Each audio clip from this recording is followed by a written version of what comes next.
Log Cabin Lifers, big day here at the homestead. We're going to be doing some tearing up the basement, and the reason we're doing that is because of the flood we had this past summer. All the water came down off the mountain and came in here and flooded into our septic tanks. Septic water got backed up into the basement, so did some regrading out here to keep the water from coming back in here. But the tanks are actually under the pavilion here, and I can't show them right now, they're covered up, but we built up some dirt around that. I was talking with a septic guy, and he said, well, these don't last forever, 30 years maybe. So instead of using these when they are decommissioned or need to be replaced, we're going to run a secondary line in the basement, and we'll show you that today. We're going to tear up some concrete. So we're going to do that so we don't have to use these, because these are actually like 2 stories down. We have toilets and a full shower in the basement that actually backed up. So they're so deep, and to replace them they would have to tear this structure down, dig down, and tear them out, put new ones in. So rather than doing that, we're going to run a secondary line, and we can put new septic tanks in later in the future. So big day today. Alright, so we're in the downstairs now, and this is the full bath that flooded. It was backing up through the toilet that was here.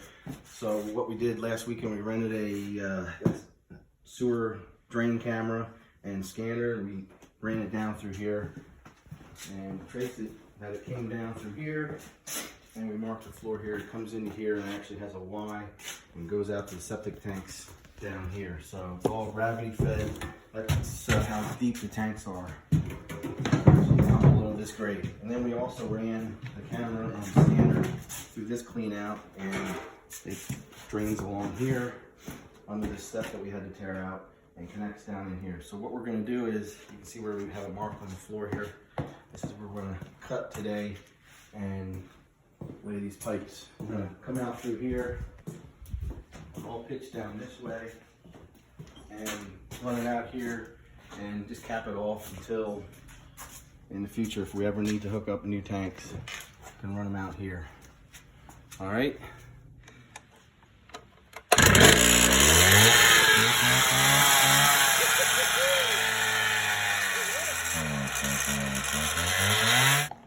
All right, here comes the cavalry, the big guns. My brother-in-law has some equipment from his work, big saw, jackhammer, all kinds of goodies. We're going to have fun today.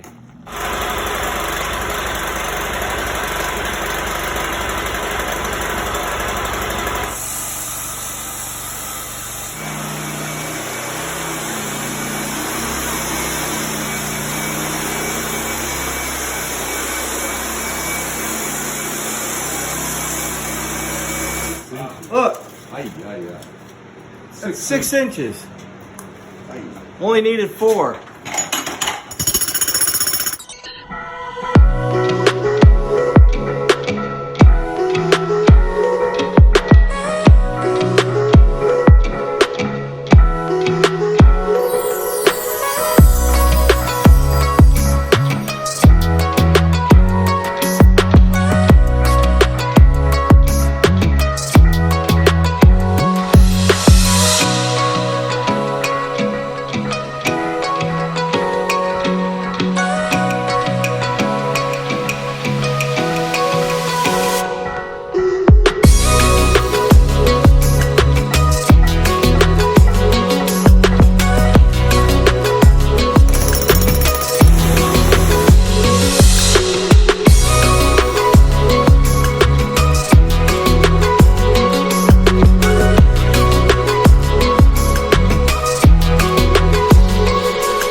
2. We're just finishing up jackhammering here. Not going to get a whole lot done today, but we're going to finish up the trench. Got my brother-in-law right on the jackhammer. So, that's it. Alright, so it's the end of day 1 here. Didn't get quite as far as we'd hoped, but got through the most important areas here. It's probably about 6 inches of concrete. We were figuring 4, but they went a little heavy. We did locate the area where it goes out to the septic tanks. We're going to cut this out and put our valve in, our check valve in, and also this is where our secondary lines for the future will end. So we were off a little bit when we used the pipe camera and the scanner, but it was close enough that we found it. So we dug this out, got this area broken up. We gotta dig this out.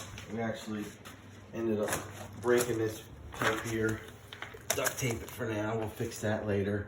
We're gonna set this pipe back into the wall so it's not sticking out. We're finishing in the basement, so that'll be nice.